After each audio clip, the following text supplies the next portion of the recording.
Selamat sore pemirsa Bali TV dimanapun Anda berada. Senang sekali saya Rai Setiawati kembali hadir menjumpai pemirsa Bali TV tentunya di program Dialog Harmoni Bali. Dan tentunya di setiap minggunya Harmoni Bali selalu menghadirkan episode yang berbeda.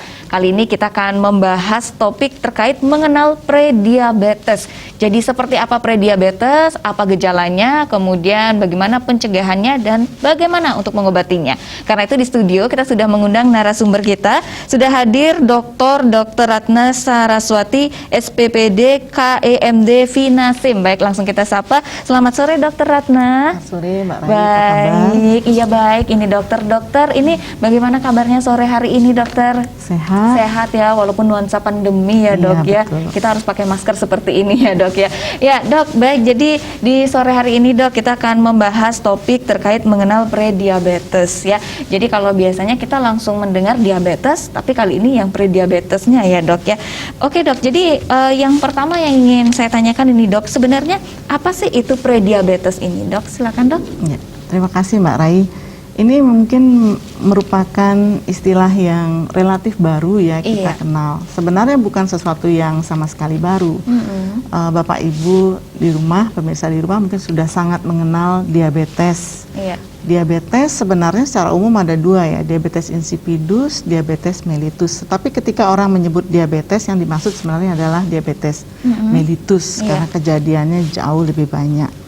Yaitu orang dengan kadar glukosa darah yang tinggi, gangguan metabolisme di mana tandanya kadar glukosa darahnya tinggi. Nah, prediabetes adalah sebuah perjalanan nih menuju ke diabetes. Nah, orang seringkali datang itu ketika sudah diabetes atau bahkan sudah diabetes dengan komplikasinya.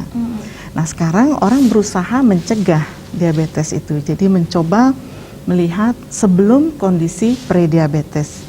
Sebelum kondisi diabetes yang kita sebut dengan prediabetes. Jadi mungkin kalau diterjemahkan sebelum menjadi diabetes begitu Mbak. Baik, nah jadi kalau untuk prediabetes ini sendiri, apakah banyak yang sudah menyadari atau lebih banyak tidak menyadari nih biasanya kondisi pasien? Ya, pertanyaannya menarik sekali ya, dan saya kira sekarang orang sudah mulai sangat sadar akan pentingnya kesehatan, dan orang sudah mulai check up juga ya, mengenal untuk bagaimana mengenali suatu keadaan dirinya, kesehatan dirinya sejak dini sebelum ada gejala. Nah, prediabetes ini memang seringkali sulit dikenali karena gejalanya nyaris tidak ada. Diabetes saja orang seringkali tahunya ketika sudah mengalami episode lanjut, misalnya sudah ada komplikasi, sudah ada luka yang sulit sembuh, misalnya sudah ada kesemutan, atau sudah dengan keadaan lain yang merupakan komplikasi dari diabetes, misalnya mengalami serangan jantung atau mengalami stroke, lalu tidak sengaja di anamnesis atau ditanya riwayatnya tidak ada, ketika diperiksa kadar gula darahnya tinggi. Itu yang sering terjadi. Nah, apalagi prediabetes. Jadi seringkali orang tidak menyadari, tidak tahu, tetapi dengan melakukan check up orang bisa mengetahui kondisi prediabetes ini. Iya, tapi biasanya banyak sekali ya dok ya kalau untuk check up itu takut ya dok ya, karena takut nanti wah tiba-tiba ini ada penyakit seperti apa ini, padahal sebenarnya tujuan awal dari check up itu kan adalah semakin cepat mengetahui justru semakin bagus dok ya. Iya, betul. Selain check up apalagi yang harus kita lakukan dok untuk mengetahui kapan sebenarnya kita harus mengecek prediabetes ini sendiri? Iya. Pertanyaannya bagus ya, atau saya coba ubah sedikit bahwa kapan kita harus melakukan pemeriksaan, apakah setiap orang harus melakukan pemeriksaan untuk mengarahkan atau mengetahui apakah ini diabetes atau prediabetes atau bukan. Ya.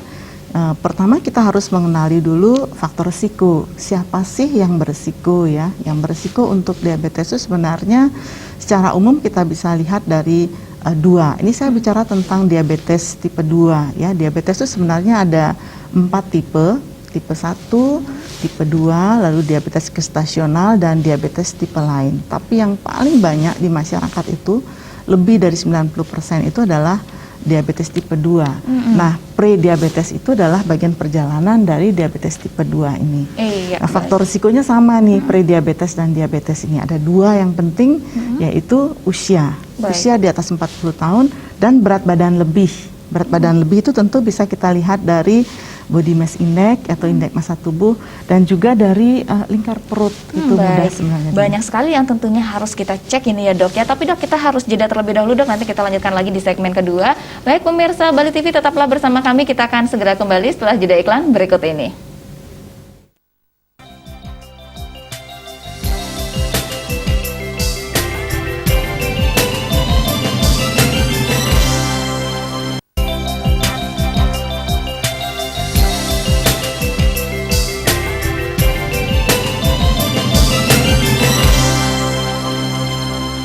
Baik, terima kasih pemirsa Bali TV, Anda masih bersama kami di program Dialog Harmoni Bali. Kita masih membahas terkait apa itu prediabetes dan masih bersama Dr. Ratna. Tadi di segmen awal kita sudah bahas terkait gejalanya seperti apa, dan kita tentunya juga harus mengetahui lebih awal seperti apa saja prediabetes ini ya. Untuk lebih lengkapnya kembali lagi nih ke Dr. Ratna. Dok, tadi sempat dibahas ya dok ya mengenai gejala dan ciri-cirinya. Silakan dilanjutkan kembali dok. Ya. Kalau gejala seperti saya sampaikan tadi, sebenarnya gejalanya sangat tidak khas ya. Gejalanya akan sama dengan gejala diabetes, tetapi ketika masih pre-diabetes seringkali gejalanya itu boleh dikatakan hampir tidak ada, atau mungkin orang ada gejala tidak merasakan. Gejala mayor atau gejala yang paling utama pada diabetes itu boleh kita sebut dengan 3P.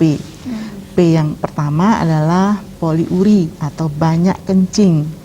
Banyak kencing ini karena kadar gula yang tinggi itu akan memicu untuk produksi urin yang banyak, sehingga orang akan cenderung kencing banyak. Nah, karena kencing banyak, orang akan cenderung haus. Sehingga P yang kedua yaitu polidipsi atau banyak minum. Dan kemudian P yang ketiga polifagi, banyak makan karena terasa kondisinya lemas dan lapar ya. Lapar tuh karena sesungguhnya sel-selnya yang lapar, di mana kadar glukosa darah itu banyak atau tinggi di sirkulasi, tetapi tidak masuk ke dalam sel, sehingga sel-sel itu sesungguhnya membutuhkan kalori sehingga terasa lapar. Jadi 3P ini yang paling utama. Dan kemudian berat badan yang menurun. Tapi seperti saya sampaikan, pada fase pre-diabetes gejala ini sering sangat samar-samar ya. Berat badan menurun misalnya orang seringkali belum merasakan, atau mungkin ketika merasakan pun menganggap ini syukur ya berat badan menurun atau tidak terlalu disadari. Nah, kemudian gejala-gejala lain yang menyertai itu misalnya luka yang sulit sembuh, gatal, pada wanita bisa disertai dengan keputihan, kemudian pada laki-laki mungkin gangguan fungsi seksual. Ini untuk diabetes yang sudah lanjut ya. Pada pre-diabetes mungkin saja juga mengalami gejala-gejala serupa, tapi seperti saya sampaikan tadi, pasien seringkali tidak menyadari ini sebagai suatu gejala penyakit. Nah, ini dia dok, ini kan susah sekali ya dok ya, ketika kita tidak mengetahui bahwa ternyata kita sakit, kemudian kita juga tidak rutin melakukan check up, karena itu ya dok ya, masih banyak yang takut untuk check up itu sendiri. Nah, sekarang dok, untuk yang prediabetes sendiri ini bagi ibu hamil dan ibu melahirkan seperti apa dok ini untuk ciri-cirinya? Ya, mungkin saya teruskan dulu tadi penjelasan tentang faktor risiko ya. Tadi kita sudah kenal 2 faktor risiko yang utama, yaitu usia di atas 40 tahun dan kemudian berat badan lebih atau gemuk ya. Gemuknya itu bisa secara keseluruhan atau gemuk di area perut. Orang bilang gemuk visceral oleh karena lemak di area perut yang lebih banyak. Nah, ini yang merupakan faktor risiko utama. Nah, ada beberapa faktor risiko yang lain. Misalnya riwayat diabetes di keluarga. Jadi kalau ada orang tua, ayah, ibu, salah satu atau keduanya dengan diabetes, nah kita harus curiga nih bahwa kita mungkin membawa faktor genetik untuk menderita prediabetes maupun diabetes. Kemudian tadi pertanyaan Mbak Rai bagus sekali ya, ada enggak misalnya pada ibu-ibu yang spesifik? Nah, pada wanita kalau dia pernah melahirkan bayi yang berat badannya lebih dari 4 kg, ini adalah salah satu faktor risiko untuk menjadi diabetes bagi ibunya, dan juga sebenarnya bayinya juga mungkin membawa faktor genetik juga ya. Kemudian wanita yang menderita polycystic ovary syndrome, karena pada polycystic ovary syndrome ini biasanya ada resistensi insulin yang menjadi dasar untuk menjadi diabetes tipe 2 dan berarti juga resiko untuk menjadi prediabetes. Nah, hal lain yang bisa dikenali ada hipertensi, ada penyakit jantung atau riwayat penyakit jantung. Kemudian kalau pernah kebetulan cek misalnya jalan-jalan di mall atau pergi ke lapangan tuh kan ada kadang-kadang pemeriksaan gula darah gratis tuh. Ketika dicek, oh gula darahnya ini sudah melewati ambang normal atau tinggi. Nah, ini adalah salah satu faktor risiko juga. Ketika pernah check up, dilihat misalnya gangguan di lipid profile atau profil lemaknya, ada trigliserid yang tinggi, ada HDL yang rendah, ini juga faktor risiko.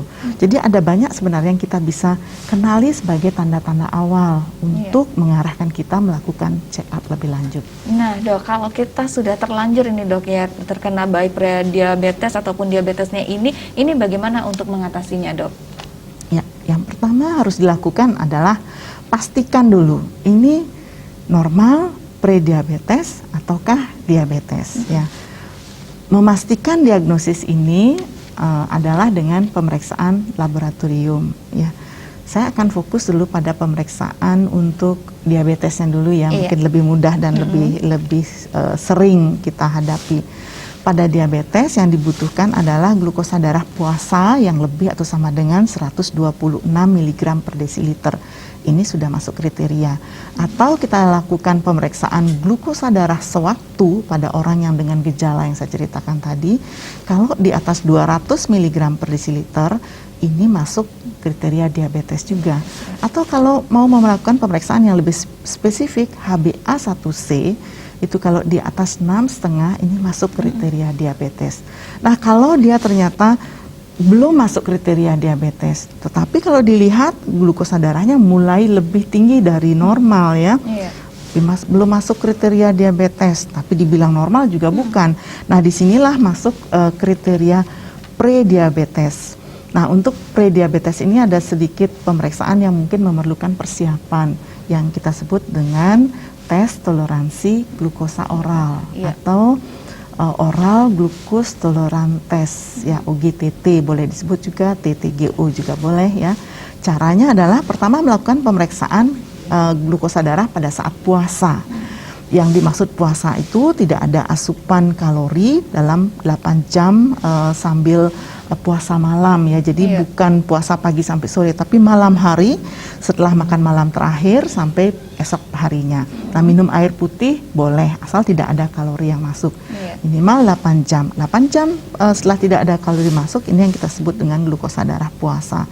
Nah, kalau puasa ini berkisar antara 100 sampai 125, atau kalau kita pakai kriteria ada juga yang memakai 110 sampai 125, ini termasuk glukosa darah puasa terganggu atau impaired fasting glucose. Nah, ini masuk prediabetes. Atau kalau kita lakukan pemeriksaan lebih lanjut dengan oral glucose tolerance test ini, kita minum larutan glukosa yang dibuat dengan 75 gram glukosa dilarutkan dalam 250 sampai 300 cc air, diminum dalam 5 menit. Setelah minum 2 jam kemudian dilakukan pemeriksaan. Kalau dia berada antara 140 sampai 199 mg per desiliter, ini masuk juga sebagai prediabetes yang kita sebut sebagai toleransi glukosa terganggu atau impaired glucose tolerance, disingkatnya IGT atau TGT. Atau bisa juga dengan mempergunakan HbA1c. Kalau HbA1c antara 5,7 sampai 6,4 ini masuk prediabetes. Agak rumit ya, tetapi sebenarnya ini diserahkan aja nanti sama dokter menginterpretasi. Datang ke laboratorium, melakukan pemeriksaan, dan nanti tinggal dilihat hasilnya. Iya dok, kalau kita mendengar penjelasan seperti itu memang rumit sekali ya dok ya, tapi itu tentunya bagaimana cara kita untuk mengatasi kalau kita sudah terlanjur kena diabetes ya dok ya. Ya, ini memang betul ya Mbak Rai, harus pastikan dulu diagnosisnya. Tadi pertanyaannya kan nanti, terus kita harus bagaimana ketika sudah tahu ya, dok, apa harus menangis atau bagaimana? Menangis pasti enggak ya. Mengurung diri, tidak bisa menyelesaikan itu ya dok ya, hanya menangis saja iya. Diabetes dan prediabetes ini berbeda dengan penyakit yang lain, jadi bukan penyakit infeksi yang misalnya selesai dalam 1-2 hari ya, bukan juga berarti akhir dari kehidupan Harus belum sabar kiamat Dok, ya. Jadi ini adalah gangguan metabolisme yang sangat bisa diperbaiki. Kalau kita lihat sebenarnya pilar penata laksanaannya itu ada 4 yang penting ya. Yang pertama tuh edukasi. Edukasi itu memberi pemahaman. Ini tugas dokter memberikan edukasi ya. Bisa juga dokter itu dibantu oleh educator. Bisa juga pasien membaca, mencari informasi ya. Sekarang kan mudah ya, zamannya sudah semua online, semuanya tersedia ya. Kalau rajin aja membaca buku atau membacakan sumber yang lain ya. Saya sendiri juga menyediakan beberapa media edukasi untuk sahabat-sahabat yang mungkin memerlukan. Kemudian kita melakukan perubahan lifestyle. Nah, perubahan lifestyle ini berupa perubahan pola makan atau kita sebut sebagai terapi nutrisi medis. Mungkin secara umum kita bilang diet ya, mengatur makan ya. Biasanya di makanan ini susah ya Dok ya. Ini mudah dibicarakan, tetapi prakteknya susah Dok ya. Godaannya banyak. Betul, ya. betul sekali. Ya, betul sekali. Dan kemudian yang ketiga itu melakukan olahraga. Olahraga dan aktivitas fisik yang teratur. Olahraga itu yang dianjurkan 15 menit sampai 30 menit dalam sehari, sebisanya 4-5 kali dalam seminggu, atau total dalam seminggu itu sekitar 150 menit ya. Cuman tidak diharapkan kalau sekali saya sekalian Sabtu 150 menit itu namanya weekend warrior, habis itu nggak olahraga lagi. Bukan itu begitu, salah, lebih ya, baik teratur setiap hari. Kalau ya. untuk olahraganya Dok, yang disarankan apa Dok yang lebih baik Dok? Ini pertanyaannya bagus ya. Jadi apakah olahraga itu harus misalnya pergi ke lapangan, harus memakai harus nge-gym atau harus menggunakan peralatan yang mahal? Tidak ya, pada prinsipnya adalah menyesuaikan dengan kondisi pasien. Kondisi itu dalam arti kemampuan fisik dan situasionalnya juga ya. Kalau memang sibuk, kita bisa lakukan olahraga di rumah. Olahraga di rumah yang penting sifatnya aerobik. Mulai yang paling sederhana misalnya jalan kaki, jalan cepat di lingkungan perumahan juga bisa. Kalau masih kuat jogging, silahkan jogging. Kalau mau misalnya bersepeda ya di tempat yang aman, atau melakukan sepeda statis, atau melakukan treadmill juga bisa.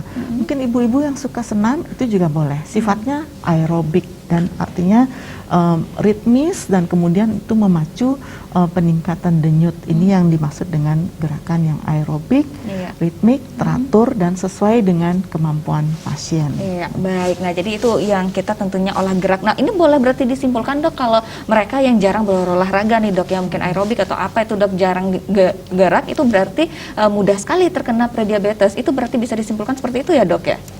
Iya, kurangnya aktivitas fisik ini juga salah satu faktor risiko penting untuk terjadinya gangguan metabolisme seperti diabetes dan prediabetes.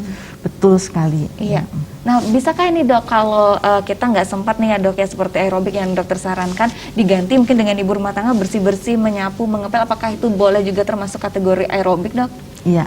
Pertanyaannya bagus ya. Banyak ibu-ibu itu beralasan seperti itu.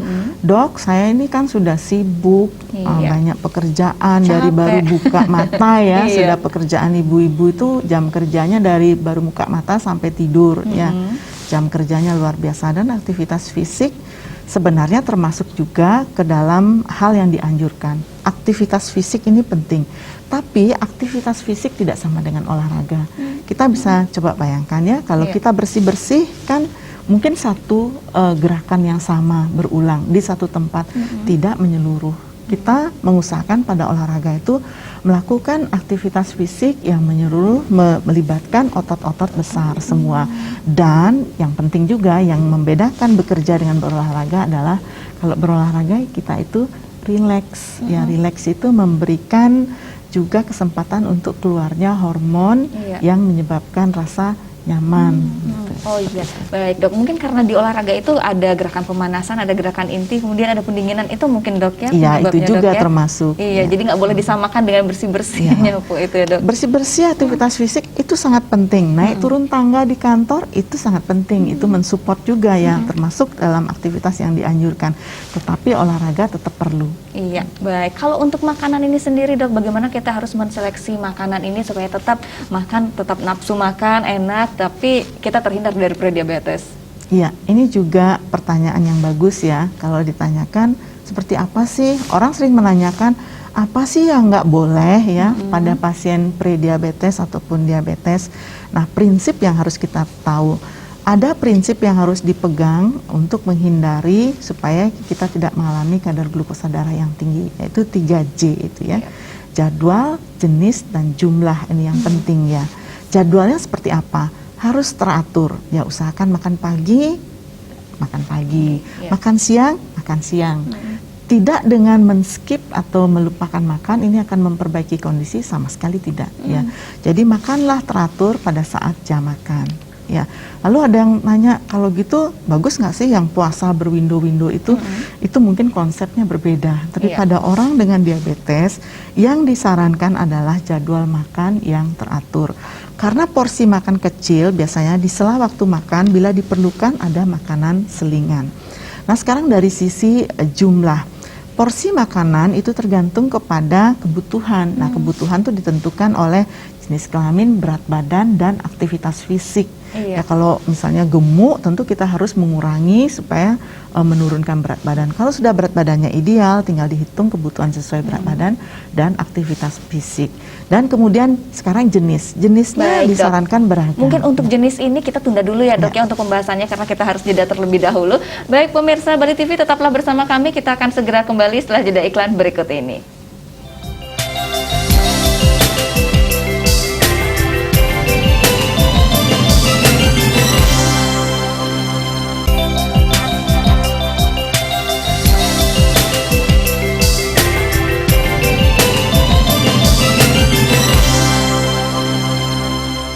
Ya baik, terima kasih pemirsa Bali TV, Anda masih bersama kami di program Dialog Harmoni Bali. Kita masih bersama Dr. Ratna, kita membahas topik terkait apa itu prediabetes. Dan di segmen ketiga ini kita juga mengundang partisipasi dari pemirsa Bali TV. Silakan bagi Anda yang ingin ikut bergabung bersama kami, ingin bertanya langsung dengan Dr. Ratna, silakan Anda bisa langsung menghubungi di 0361-894-8400 atau di 0361-894-8401 ya.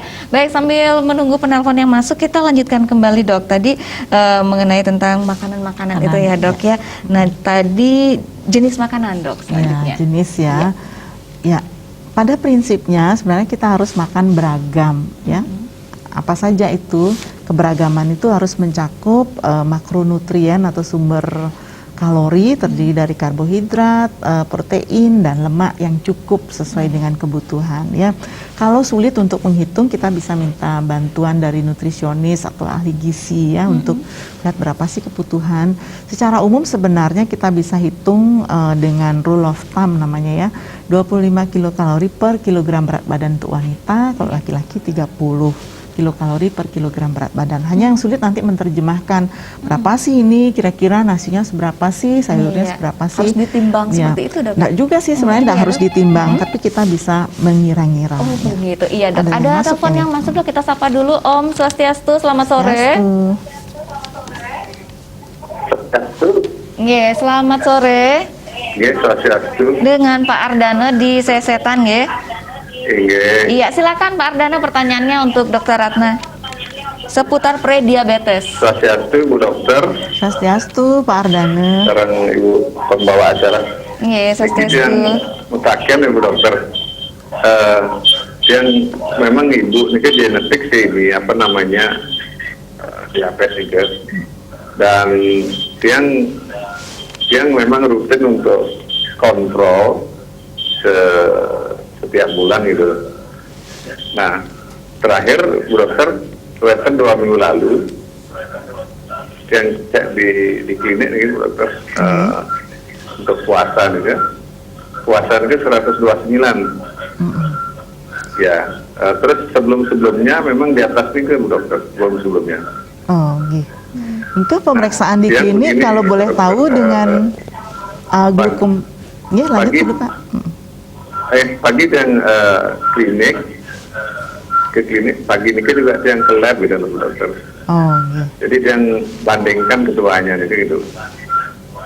Nah terakhir 2 minggu lalu yang saya sampaikan tadi ini kan, yang puasa itu 129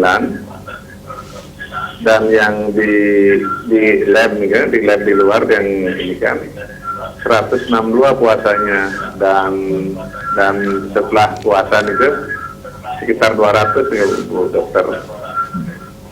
Nah, jadi terjadi perbedaan niki seperti ini. Jadi yang sepertinya sih seperti ini prediabetes ini itu ternyata tahu. Nah, bulan-bulan sebelumnya kalau yang di klinik itu stabil seperti itu, dokter, bahkan menurun dari 162 sebelumnya agak tinggian 164 dan seterusnya gitu. Nah, yang sadar mungkin melakukan setiap bulan untuk bertahan untuk tidak minum obat dengan satu yang olahraga setiap pagi, kalau tidak pagi sore sering. Jadi paling tidak 1 jam yang lakukan jogging atau naik sepeda atau bahkan yoga sering. Ini rutin yang lakukan. Yang kedua, yang makan pagi terus terang bentar dokter sudah ketela makan, sudah ketela jagung, ubi gitu aja. Nah, siangnya dan malamnya nasinya itu sudah separuh dari biasanya. Kalau beli pasti minta separuh seperti itu kan. Termasuk juga minum teh, kalau makan kan yang pakai teh tawar nih. Tidak pernah pakai, termasuk kopi juga kadang-kadang tidak pakai gula seperti itu Bu Dokter. Jadi mohon pencerahan Bu Dokter, mohon pencerahan semua. Baik, terima kasih ya. Pak Ardana di Sesetan. Ya silakan Bu Dokter untuk penjelasannya. Ya, Pak Ardana, terima kasih tadi sharing ya situasi kesehatannya. Jadi kalau dilihat dari riwayat keluarga dengan ibunda diabetes, berarti Bapak mempunyai faktor genetik untuk menderita diabetes, untuk kemungkinan menderita diabetes, yaitu paling tidak satu faktor risiko sudah dimiliki. Kemudian riwayat pemeriksaan gula, kalau di klinik bayangan saya mungkin dengan glukometer ya, dengan glukometer yang mempergunakan 1 tetes darah, itu sebenarnya tidak untuk diagnostik yang mungkin yang Bapak ceritakan di lab itu, kalau saya tidak salah interpretasi, yang dimaksud adalah pengambilan sampel darah dari vena dan kemudian dengan pemeriksaan spesifik di laboratorium. Nah, ini yang sebenarnya dipergunakan untuk diagnostik. Nah, kembali tentang kadarnya berapa ya. Kalau puasa lebih atau sama dengan 126, itu sebenarnya sudah masuk kriteria diabetes. Tidak perlu lagi misalnya melihat gula darah misalnya yang 2 jam setelah makan, atau sewaktu yang paling tinggi yang kita bisa raih itu adalah 2 jam pasca makan. Jadi kalau ingin mengkonfirmasi silahkan dilihat 2 jam pasca makan ini, kalau di atas 200 dia masuk kriteria diabetes juga. Atau kalau ingin lebih konfirmasi lagi dilihat HbA1c. HbA1c ini tidak memerlukan persiapan puasa ataupun makan, sewaktu saja datang ke laboratorium, dilihat kalau lebih atau sama dengan 6,5, niki sudah masuk kriteria diabetes. Jadi saya sarankan kalau memang belum pemeriksaan yang vena itu, silahkan lakukan pemeriksaan. Tapi kalau yang laboratorium itu adalah pemeriksaan darah vena, ini sudah masuk kriteria diabetes, Pak Ardana. Nah, ini seperti saya sampaikan, terdiagnosis diabetes itu tidak usah merasa dunia kiamat ya Pak ya. Sebenarnya kita harus bersyukur karena diagnosisnya ketahuan. Ada banyak orang yang tidak beruntung di mana diabetes sudah diderita tapi tidak terdiagnosis atau bahkan tidak menyadari. Bapak saya lihat dengan pemahaman orang tua diabetes, sudah check up rutin, ini sudah kesadaran akan kesehatannya tuh sudah sangat baik. Nah, apa yang harus dilakukan? Sebagian sudah benar ya, perubahan lifestyle antara lain berusaha melakukan olahraga teratur. Ini satu poin bagus. Yang kedua adalah melakukan perubahan pola makan atau terapi nutrisi medis. Hanya mungkin yang perlu kita perhatikan tadi tentang prinsip 3J untuk makan itu ya. Jadwal sudah dipenuhi, pagi, siang, malam sudah teratur. Nah, jenis sekarang. Jenis tadi Bapak mengatakan pagi hari saya cuma makan jagung atau makan tela ya, sudah menghindari nasi dengan maksud mungkin supaya glycemic index-nya lebih rendah. Tapi prinsip untuk nutrisi pada diabetes itu adalah lengkap, makronutriennya itu ada karbohidrat, ada protein, ada lemak, dan jumlah seratnya cukup ya. Oleh karena kita mengurangi porsi, maka untuk rasa kenyang ini kita bisa dapatkan dari serat yang cukup. Serat yang mana? Dari sayur terutama. Dan kemudian pastikan bahwa kita cukup mendapatkan juga vitamin dan mineral. Dari mana itu? Dari buah yang tidak terlalu manis. Kalau buahnya manis tidak boleh terlalu banyak. Seperti itu ya. Tadi yang bagus juga sudah dilakukan, menghindari gula-gula sederhana. Gula sederhana itu rasanya manis dan ini cepat sekali menaikkan gula. Baik itu gula pasir, gula merah, madu, sirup dan sebagainya. Kalau kita kecap rasanya manis, ini adalah gula sederhana. Ini sudah bagus, ada beberapa poin sudah bagus. Nah, satu lagi adalah edukasi. Bapak berusahalah meningkatkan pengetahuan tentang diabetes. Antara lain ini dengarkan Bali TV ini udah poin bagus juga, Pak. Jadi saya sebenarnya salut, sharing ya, Dok, ya? salut dengan Pak Ardana. Nah, kalau misalnya dengan 3 hal yang sudah dilakukan ini belum berhasil mengendalikan glukosa darah, bagaimana kita bisa tahu berhasil atau tidak? Kita evaluasi ulang lagi. Biasanya kita berikan kesempatan 3-6 bulan. Kalau ternyata tidak ada perubahan, inilah saatnya Bapak minta pendapat dokter obat apa yang sebaiknya dikonsumsi. Nah, obat paling mendasar untuk diabetes tipe 2 adalah golongan metformin. Tapi untuk memberikan obat ini juga saya sarankan untuk meminta pertimbangan dokter karena di dalamnya kita perlu melihat beberapa poin penting misalnya terkait fungsi ginjal, kemudian kemungkinan dari side effect obat. Mungkin itu. Iya, baik. Nah, itu dia penjelasan dari dokter. Untuk Pak Ardana, terima kasih sudah bergabung dan terima kasih untuk dokter juga sudah menjelaskan panjang lebar ya, Dok, ya, terkait dari apa yang sudah dialami oleh Pak Ardana sore hari ini. Nah, mungkin pemirsa Bali TV yang lain juga ingin bertanya langsung dengan dokter. Ini bagus sekali ya, Dok, ya, kesempatan Dok ya bertanya langsung dan kemudian sharing langsung dengan Dokter Ratna. Silakan, kami masih membuka line telepon untuk Anda. Anda bisa bergabung bersama kami di 0361 894 8400 atau di 0361 894 8400. Baik, Dok, kalau tadi seputar yang dokter sudah jelaskan, penting sekali 3J itu ya, Dok, ya, dari jadwal, jenis makanan, dan satu J lagi, Dok? Jumlahnya, Dok, ya, itu semua harus penting. Dan tadi juga saya sempat mendengar untuk makanan ini, saya awalnya juga berpikir kalau kita terkena diabetes, Dok, ya, itu mengurangi makanan. Ternyata salah ya, Dok, ya. Jadi makanan itu tetap harus komplit dari karbonya, semua protein, serat, semua harus tetap komplit ya, Dok, ya.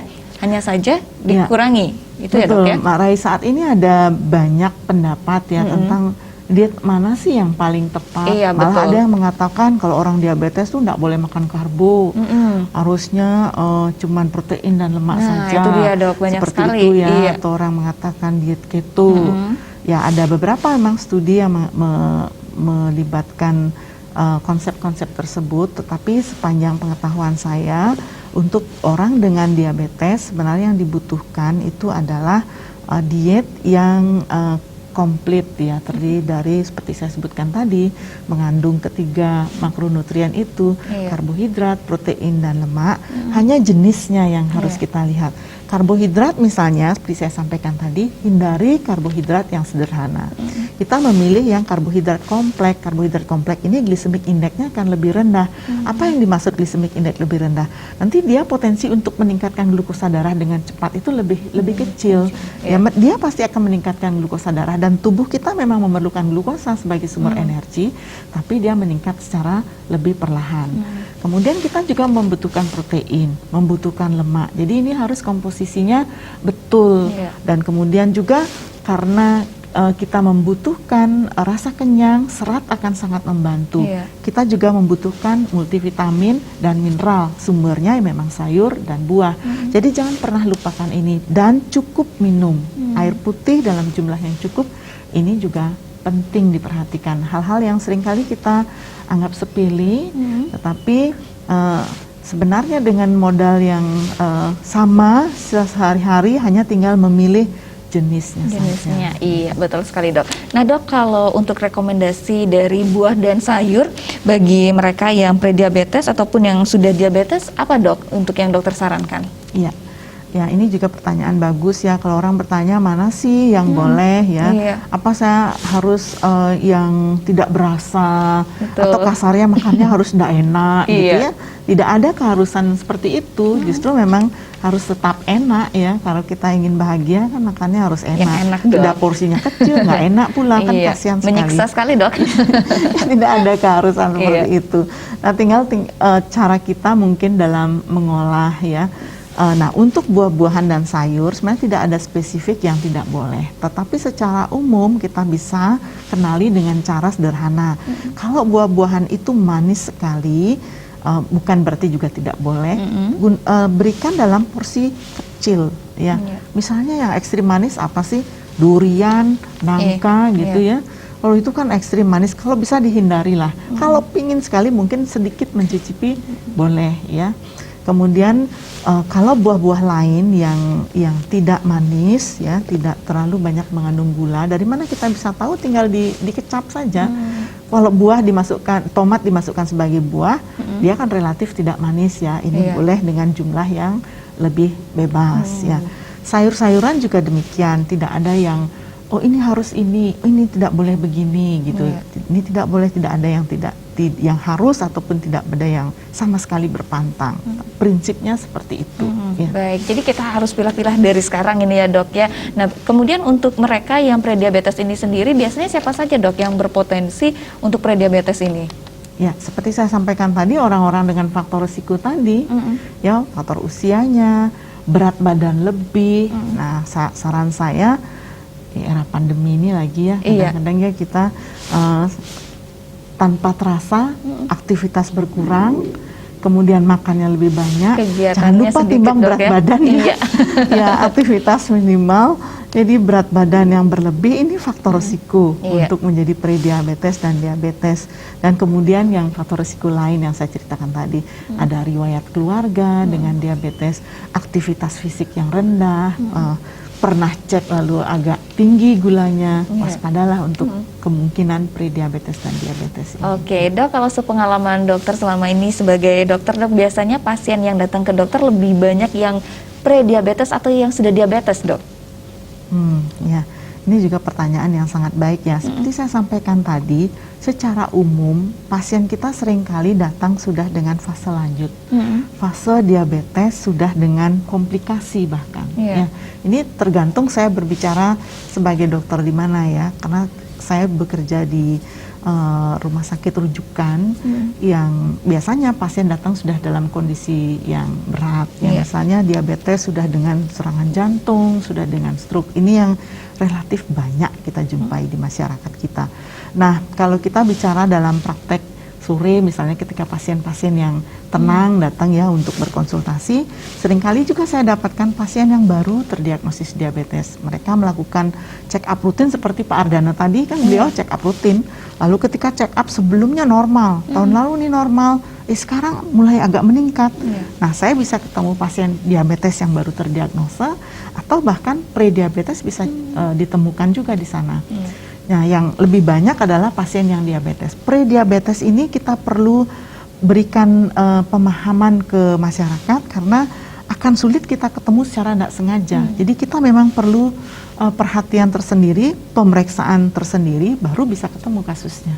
Iya, jadi ya memang seperti yang memang sudah dokter sampaikan tadi. Nah, untuk kesadaran kita sebenarnya ada masyarakat yang memang sudah sadar, tetapi kebanyakan sebenarnya mereka sudah tahu tapi takut, ya, Dok, ya, mungkin, ya, Dok, ya. Iya, betul. Tadi istilahnya bagus, ya, Mbak Rai. Takut periksa, takut tahu sakitnya. Iya, nah itu, Dok, takut terima kenyataannya, Dok. Takut menerima kenyataan. Nah, sebenarnya kalau dari sisi kesehatan, prinsipnya makin dini kita tahu, makin mudah mengobatinya. Mengobati prediabetes itu jauh lebih mudah dibandingkan mengobati diabetes, apalagi diabetes sudah dengan berbagai komplikasinya.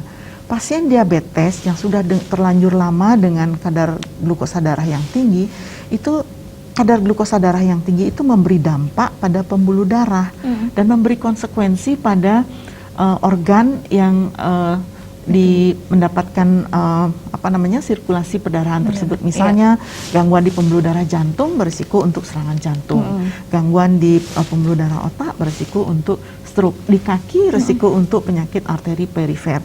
Dan ini tidak bisa dihilangkan. Jadi apa yang terjadi sekian tahun, meskipun kadar glukosa darahnya sudah dikembalikan normal, itu jejaknya masih ada. Jadi komplikasinya akan terjadi. Iya, itu yang biasanya ditakutkan, ya, Dok, ya, sudah komplikasi itu, Dok, ya, itu lebih sulit untuk penyembuhannya, Dok, ya. Baik, Dok, kita lanjutkan lagi nanti obrolan kita di segmen terakhir, dan kembali lagi saya ingatkan kepada pemirsa Bali TV, silakan nanti bergabung di segmen terakhir di 0361894800 atau di 0361894801. Baik, kita akan jeda terlebih dahulu.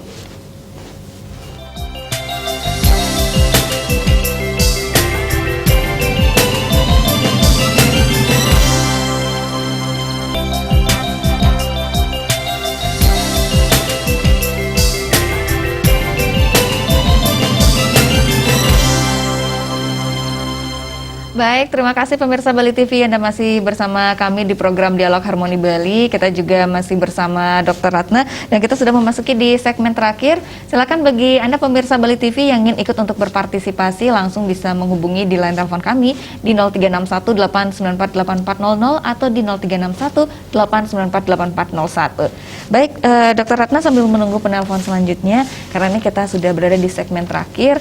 Nah, mungkin bagi pemirsa Bali TV ada yang baru menyaksikan tayangan kita, apa ini dok menurut dokter dari yang poin-poin penting terkait dari prediabetes dan diabetes, baik dari gejala dan semuanya itu dok? Silakan dirangkum mungkin dok. Iya.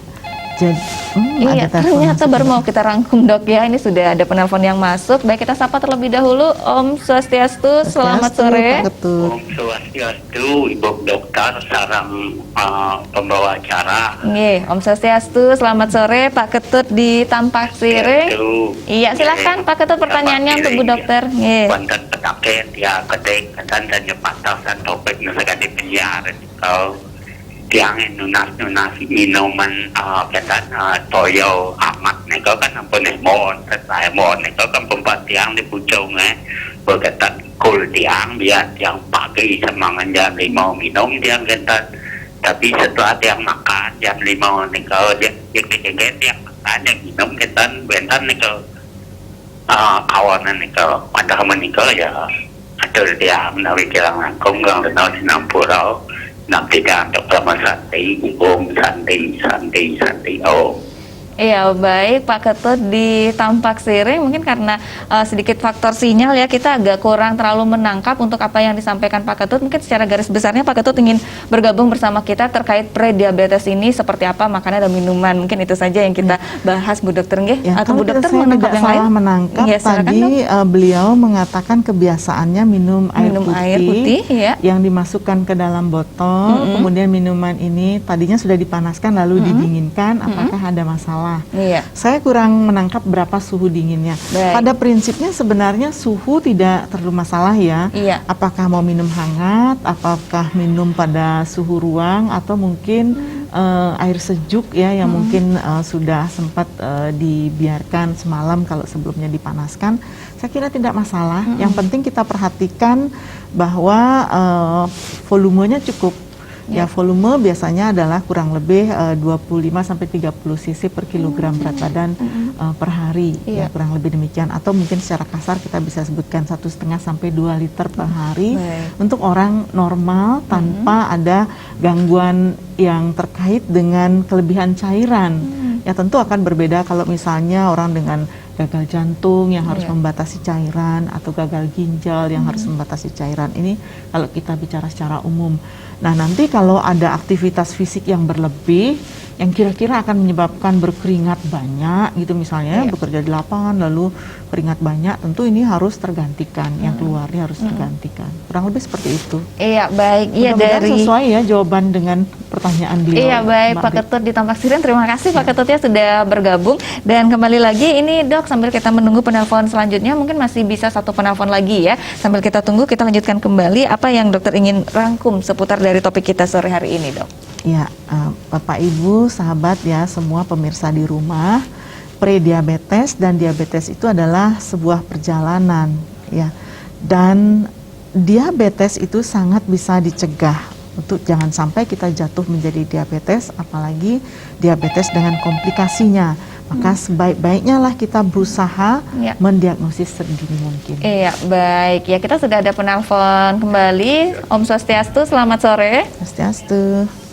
Swastiastu, Nggih. dokter, pembawa acara. Iya, Pak Ardana di Sesetan. Ardana Putra yang tadi. Iya, oh Bapak Ardana yang tadi ya. Iya, ada pertanyaan yang ingin dilanjutkan ya Pak? Dokter, dengan yang tadi ini yang sudah termasuk pradiabetes nih Bu Dokter. Mungkin yang pertama yang tanya.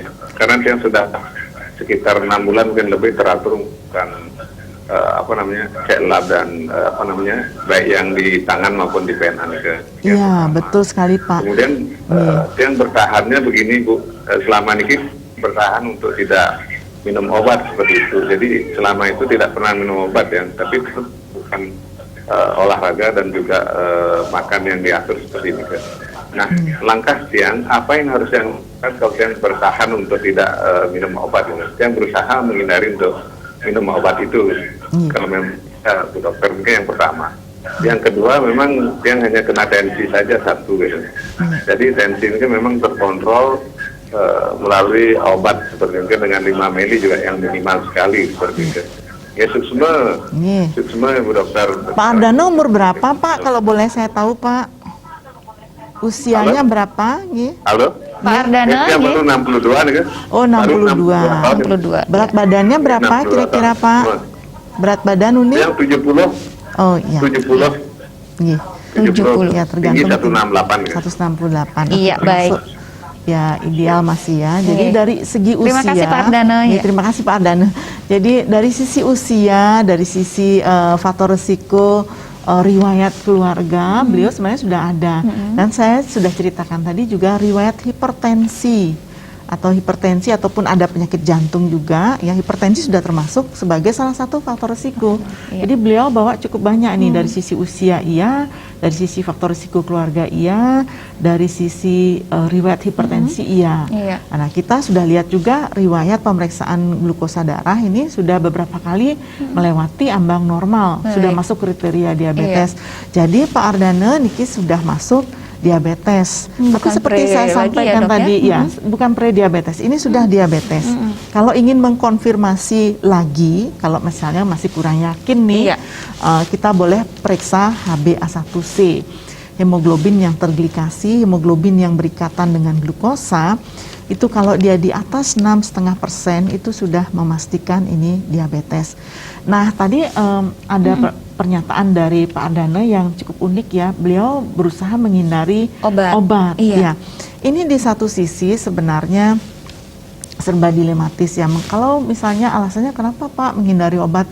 Karena saya takut terganggu ginjal gitu misalnya ya. Baik. Nah ini di satu sisi kadar glukosa darah yang dibiarkan tinggi untuk jangka waktu yang lama, kalau kita kembali ke penjelasan saya tadi akan mengganggu pembuluh darah. Nah, salah satu pembuluh darah yang rentan adalah pembuluh darah yang halus yang menuju ke mata dan menuju ke ginjal. Iya. Jadi kadar glukosa darah yang dibiarkan tinggi ini juga bersiko menyebabkan gangguan pada ginjal. Berarti sebaiknya tidak dihindari ya, Dok, ya obatnya? Iya, jadi saya sarankan untuk karena ini lifestyle modification-nya sudah dilakukan, jadi Iya. beliau sudah melakukan diet, tinggal diperbaiki sedikit ya konsep dietnya, dan sudah melakukan olahraga, sudah melakukan pemeriksaan teratur, berarti kan sudah sangat concern dengan kesehatan. Tinggal nanti kalau kenyataannya setelah dalam 3 sampai 6 bulan masih tetap tinggi, mari kita lanjutkan dengan tahap berikutnya yaitu berobat. Iya. Ya. Dan Baik. obatnya nanti tanya dokter, karena dokter akan bisa memilihkan mana yang paling tepat serta dosisnya. Seringkali orang takut dengan obat-obat yang dianggap ini bahan kimia, tapi Iya. tidak takut dengan obat-obat yang dianggap herbal yang justru tidak jelas. Saya sangat tidak sarankan untuk yang itu ya Bapak, karena obat-obat yang akan diberikan dokter adalah obat yang sudah dengan berdasarkan istilahnya sekarang evidence based, jadi sudah berdasarkan uji klinik, Iya. sudah yakin efikasinya atau manfaatnya untuk pasien, dan resikonya sudah dipikirkan resiko yang paling minimal. Baik, jadi boleh kita simpulkan ini untuk obat yang tadi sempat dikatakan oleh Pak Ardana itu tidak minum obat sama sekali, dari dokter sendiri sarankan sebaiknya diminum ya Dok Iya. ya obatnya sesuai dengan petunjuk dokter. Ya, saya nantinya. lihat beliau juga tidak 100% anti obat. Beliau Iya. kan minum obat anti hipertensi. Mungkin yang disebutkan 5 mg, kalau biasanya paling sering diminum itu amlodipin. Iya. Nah, untuk orang dengan diabetes sendiri ada pilihan yang lebih tepat untuk obat untuk hipertensinya. Dan saya kira ini akan sangat baik bila Bapak berkonsultasi dengan dokter. Saat ini kan pemerintah juga sudah menyediakan lewat JKN atau Iya. BPJS, mungkin bisa ke klinik terdekat ya, yang mana yang menjadi tempat pelayanan bagi Bapak sesuai dengan kartu yang dimiliki. Iya. Saya kira begitu ya Pak Baik, ya. iya itu dari Pak Ardana, terima kasih sekali sudah bergabung sampai 2 kali ya Dok ya, ini sharing bersama kita ya. Baik Bu Dokter, ini tidak terasa karena kita sudah di penghujung acara, silakan harapannya untuk pemirsa Bali TV bagi yang sudah menyaksikan tayangan kita sore hari ini Dok. Ya Bapak Ibu, sahabat, pemirsa Bali TV semua di rumah, semoga apa yang sudah saya sampaikan itu bermanfaat. Tapi yang ingin saya tekankan kembali adalah prediabetes dan diabetes ini kan sebuah perjalanan yang harus kita ketahui sejak dini. Jadi jangan takut untuk melakukan pemeriksaan. Mengetahui diagnose lebih dini adalah jauh lebih baik dan lebih mudah mengobatinya dibanding ketika suatu penyakit itu diketahui ketika sudah fase lanjut atau fase yang jauh dengan komplikasi. Pengobatan ketika pre-diabetes jauh lebih mudah, dan kalau dilakukan perubahan lifestyle yang baik ya, dengan diet yang baik, olahraga yang baik, penurunan berat badan menuju ke berat badan ideal, pre-diabetes ini dapat dicegah jangan sampai menjadi diabetes, sehingga dengan demikian kita akan terhindar dari komplikasi. Biayanya juga jauh lebih murah. Baik, tentunya itu yang kita harapkan ya dok ya, lebih baik mencegah daripada mengobati. Terima kasih sekali dokter Ratna sudah hadir di studio Bali TV sama-sama dokter. Iya baik, dan pemirsa Bali TV, demikianlah dialog kita sore hari ini. Terima kasih sudah menyaksikan program kami. Akhir kata saya Rai Setiawati beserta seluruh kru kerabat kerja Bali TV mohon pamit undur diri. Sampai jumpa. Om Santi Santi Santi Om.